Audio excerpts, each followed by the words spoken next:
Compañeros y docentes, tengan todos muy buenas noches, muchas gracias por el espacio. A continuación, el grupo número 1 y su exposición que habla sobre la apelación de créditos descritos en los artículos 2488 al 2511 del Código Civil. Los expositores a cargo será el doctor David Díaz Antoniotti, la compañera Julie Joana Nieto y quienes habla Diego Alexander Vargas. El objeto de la exposición es comprender y aplicar los principios que regulan el pago y la prestación de créditos en el Código Civil colombiano. Vamos a tocar 5 puntos.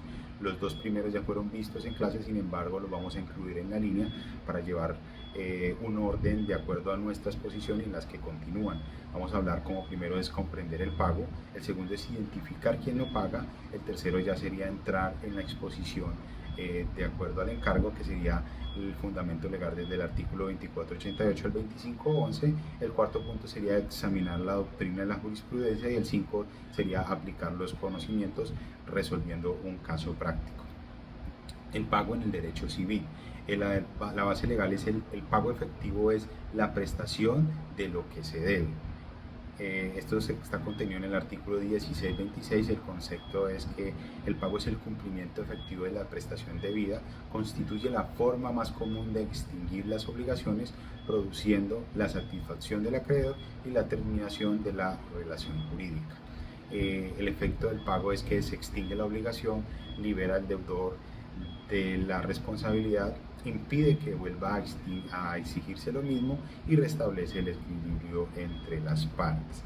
Las formas de pago son 4, que es dar, que es entregar una cosa, hacer, que es realizar una conducta, no hacer, que es abstenerse de realizar algo, y el cuarto es entregar documentos o títulos. El esquema del pago es un deudor cumple lo prometido, entrega o se abstiene de hacer algo, el pago, que es la prestación de lo que se debe, el acreedor es quien recibe la prestación y queda satisfecho, y por último la extinción de la obligación. Un ejemplo práctico ya visto es que Juan presta a Pedro 20 millones de pesos, Pedro le devuelve los 20 millones y aquí queda ya el pago realizado, la satisfacción del acreedor y se extingue la obligación por completo. Vamos a hablar ahora de la naturaleza jurídica del pago. Esto ya también está escrito en el artículo 1626, que significa que el deudor realiza la prestación debida al acreedor, quien queda satisfecho y con ello se extingue la obligación y la relación jurídica. El esquema viene siendo prácticamente el mismo, que sería el deudor quien tiene la obligación, presta lo debido, entrega, da, hace o se abstiene. El pago, la prestación de lo que se debe, el acreedor es quien recibe y inmediatamente se extingue la obligación por completo. Las características del pago es total, que extingue la obligación en su totalidad, exacto, que debe coincidir con lo debido, oportuno, que debe realizar en el tiempo convenido salvo acuerdo o disposición legal, lícito, puede ser contrario a la ley, no puede ser contrario a la ley, ni lesionar derechos a terceros, y voluntario, en principio el pago se realiza de manera voluntaria. Las formas de pago son las mismas 4, y aquí vamos a dar unos ejemplos, que es dar, es que entrega una cosa debida, como por ejemplo el pago de una suma de dinero, hacer es realizar una conducta debida, como construir una obra, el no hacer es abstenerse de realizar algo debido, como por ejemplo no competir durante un tiempo salvo algún contrato que se haya establecido, entregar el documento como cuarto, que es entregar títulos o documentos, entrega, por ejemplo, entrega de un pagaré. El pago no consiste en entregar dinero, el pago no solo consiste en entregar dinero, puede ser cualquier prestación debida que satisfaga al acreedor. Ahora vamos a hablar del pago puro y simple. La base legal es el artículo 1627, este es la reglamentación general. El pago debe hacerse directamente al acreedor de manera personal a través de su representante. La idea clave es que el pago puro y simple representa la forma más común y natural de extinguir las obligaciones. La importancia es que garantiza la seguridad jurídica, la confianza entre las relaciones contractuales y equilibrio entre el deudor y el acreedor. Las diferencias entre el pago puro y simple y el pago condicional es que el pago puro y simple es sin condiciones, la prestación es exacta, le extingue la obligación y la satisfacción es plena. El pago condicional está sujeto a condiciones, puede ser parcial o diferido, no extingue la obligación hasta cumplirse y no garantiza la satisfacción de inmediato. Vamos a dar 3 ejemplos prácticos. Es que Juan debe a Pedro 10 millones, entrega exactamente ese valor, se produce el pago puro y simple y la obligación se extingue.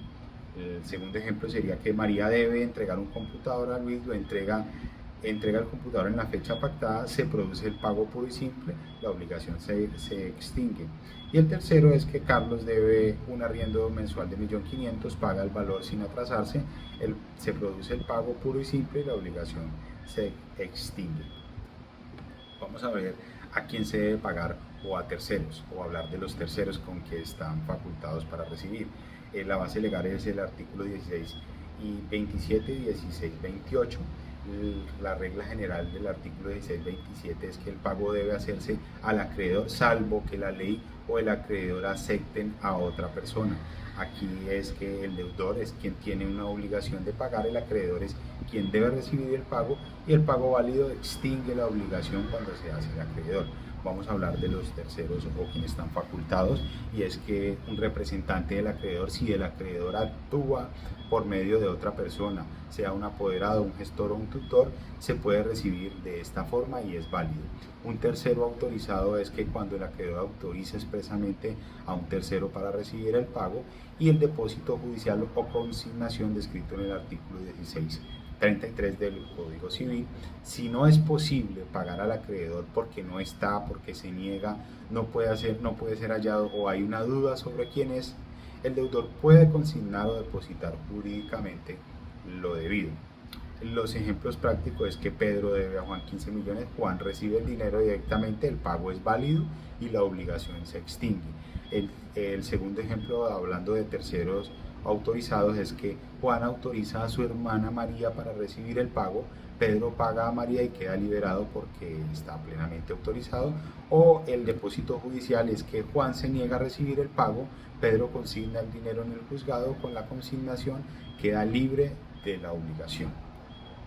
El pago es la forma natural de determinación de las obligaciones. Cuando el deudor cumple exactamente lo que debe, el acreedor queda satisfecho en la relación jurídica y la relación jurídica desaparece.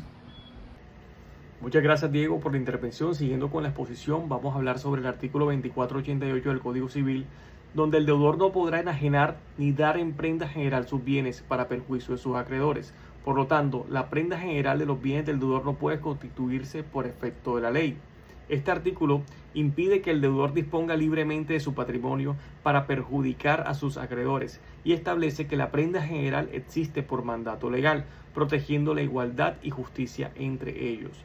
El fundamento es que se basa en el principio de responsabilidad patrimonial universal. Impide que el deudor vacíe su patrimonio y perjudique a sus acreedores. Asegura la igualdad entre acreedores de la misma clase. La prenda general solo puede existir por efecto de la ley, no por voluntad del deudor. Fundamento de la prelación de créditos. De acuerdo al artículo 2492, los acreedores, con excepciones indicadas por la ley, podrán exigir que se vendan todos los bienes del deudor hasta la concurrencia de sus créditos. Por lo tanto, la finalidad de esto es proteger los créditos privilegiados por la ley, garantizar la seguridad jurídica del pago, organizar el pago de obligaciones del deudor, evitar injusticias y privilegios de hecho entre acreedores. La prelación de los créditos surge cuando los bienes del deudor son insuficientes para pagar todas las obligaciones. En este evento, la ley establece un orden obligatorio de pago para proteger determinados acreedores y garantizar de justicia entre ellos. Hay una denominación entre los tipos de créditos que va créditos desde la primera clase hasta la quinta clase. Por ejemplo, vamos a hablar de la primera clase.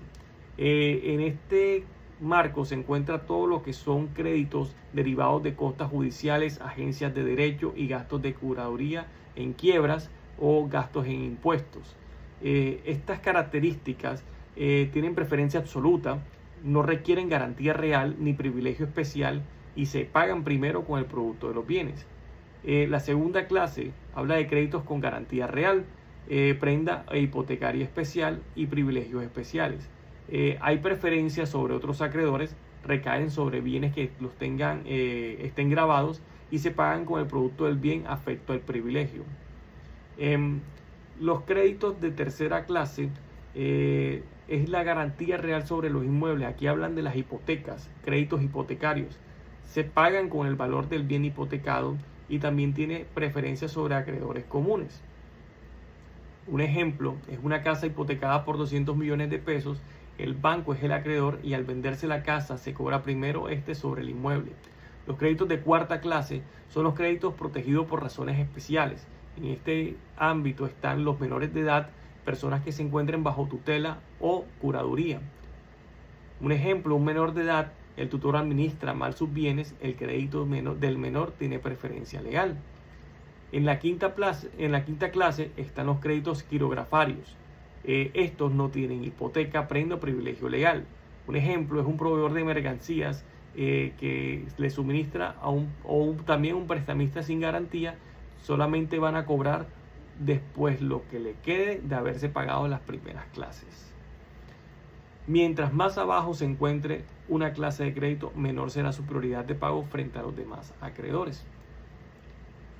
El orden de los pagos de los créditos se ve de esta manera. Primera clase, créditos laborales, alimenticios, impuestos. Segunda clase, acreedores prendarios, bienes dados en prenda. Tercera clase, hipotecarios, bancos hipotecarios. Cuarta clase, menores de edad, tutelas, curadurías. Y quinta clase, créditos quirografarios, los proveedores o los prestamistas. Hay un ejemplo práctico sobre un deudor que su patrimonio es de 100 millones de pesos. Para este ejemplo se debía 40 millones de pesos a sus trabajadores, 20 millones de pesos en un vehículo, 50 millones de pesos en una hipoteca y 30 millones de pesos en proveedores. Por lo tanto, aquí ya vemos que supera el patrimonio de 100 millones de pesos, aumentando de esta manera en 140 millones de pesos. Por lo tanto, los únicos que reclamarán el 100% serán los trabajadores y la prenda que tenía por el vehículo, ya que ellos reclamarán el valor de 40 millones de pesos por ser el dinero pendiente de salarios. El acreedor del vehículo lo podrá reclamar por ser una prenda y el banco, que debían 50 millones de pesos, solamente tendrá disponible 40 millones de pesos, que es lo que él va a poder reclamar sobre esta garantía. Dejando de último lugar a los proveedores, los cuales no tienen preferencia o prevalencia sobre el valor que están objetando. Buenas noches. Dando continuidad entonces al ejercicio, voy a hablarles frente a la doctrina sobre el pago y la prelación de los créditos. En esta diapositiva podemos observar cómo diferentes autores han abordado el tema del pago y de prelación de créditos dentro del derecho civil colombiano. Fernando Inestrosa señala que el pago es la forma normal de extinguir las obligaciones, pues permite satisfacer el interés del acreedor y cumplir con lo pactado.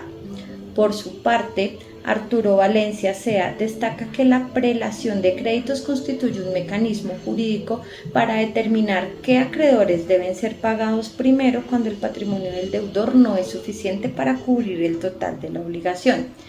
Mientras que Guillermo Espina Fernández explica que la prelación busca mantener el equilibrio entre los derechos de los acreedores, evitando decisiones arbitrarias y garantizando un orden legal previamente establecido. En conclusión, la doctrina coincide en que el pago representa el cumplimiento efectivo de las obligaciones, mientras que la prelación de créditos es una herramienta que protege la seguridad jurídica y permite distribuir los bienes del deudor de manera justa y organizada. Ya en la diapositiva número 13, basándonos en la sentencia C092 del año 2002, donde nos habla esta sentencia frente a que la Corte Constitucional analiza la constitucionalidad de varias normas relacionadas con la prelación de créditos, pues el caso de esto surgió a partir de una demanda contra disposiciones del Código Civil que establecen el orden del pago entre acreedores. El demandante consideraba que estas normas podrían generar unas desigualdades. Sin embargo, la Corte concluyó que la prelación de créditos es compatible con la Constitución porque responde a criterios de justicia y protección de intereses que el legislador considera especialmente relevantes. En este sentido, la Corte explicó que no todos los acreedores se encuentran en la misma situación jurídica. Por ejemplo, los créditos laborales y alimentarios reciben una protección especial debido a su relación con derechos fundamentales como la subsistencia y la dignidad humana. Por ello, la sentencia reafirma que el orden legal de pagos no es arbitrario, sino que busca proteger a quienes se encuentran en condiciones de mayor vulnerabilidad. Bueno, dando continuidad, entonces aquí vamos a hablar frente a un caso práctico para comprender mejor la aplicación de las normas antes mencionadas. Entonces aquí vamos a observar el siguiente caso. Tenemos una empresa que entra en un proceso de liquidación y posee un patrimonio insuficiente para cubrir todas sus deudas. Existen varios tipos de acreedores con diferentes tipos de crédito. Al aplicar la prelación de créditos, los primeros en recibir el pago van a ser los acreedores de primera clase, especialmente aquellos relacionados con obligaciones laborales y alimentarias. Posteriormente a ellos se atienden también los acreedores hipotecarios y los prendarios y finalmente los acreedores comunes. Este ejemplo demuestra que la ley no permite que el deudor elija deliberadamente a quién va a pagar primero cuando sus recursos son limitados, sino que hay un orden obligatorio para garantizar un proceso transparente, un proceso con equidad y un proceso con una seguridad jurídica. Además, en este caso también podemos ver cómo algunos acreedores pueden recibir el pago total de su crédito, mientras que otros solamente pueden recibir una parte o incluso se pueden quedar sin un pago cuando los recursos resultan totalmente. Bueno, dando continuidad entonces vamos a hacer unas preguntas tipo ECAES para poder validar si ha sido clara la información que estamos brindando. Nuestra primera pregunta: ¿cuál de las siguientes opciones describe correctamente el pago según el Código Civil? Opción A es la prestación de lo que se debe. Opción B es la condonación total de la deuda por parte del acreedor. Opción C es la compensación automática de deudas entre acreedor y deudor. Y opción D es la novación de la obligación por acuerdo entre las partes. En este caso, la respuesta correcta es la opción A. Está contemplada dentro del artículo 1626 del Código Civil colombiano. Segunda pregunta: según el orden legal de prelación de créditos establecidos en el Código Civil, ¿qué clase de créditos tiene prioridad sobre todas las demás? Opción A, créditos prendarios. Opción B, créditos hipotecarios. Opción C, los créditos de primera clase, entendiendo estos como los laborales, alimentos e impuestos. Y opción D, los créditos quirográficos. En este punto, nuestra respuesta correcta es la opción C, los créditos de primera clase, laborales, alimentos e impuestos. Esta contemplada dentro del artículo 2495 del Código Civil colombiano. Y por último, tercera pregunta: ¿a qué clase pertenecen los acreedores prendarios dentro del orden de prelación de los créditos? Opción A, primera clase. Opción B, segunda clase. Opción C, tercera clase. Opción D, quinta clase. La respuesta correcta es la opción B. Está contemplada dentro del artículo 2497 del Código Civil colombiano. Algo importante para notar acá es recordar que el pago extingue la obligación y la prelación de créditos. Establece el orden legal para el cobro cuando el patrimonio del deudor es insuficiente para todos los acreedores.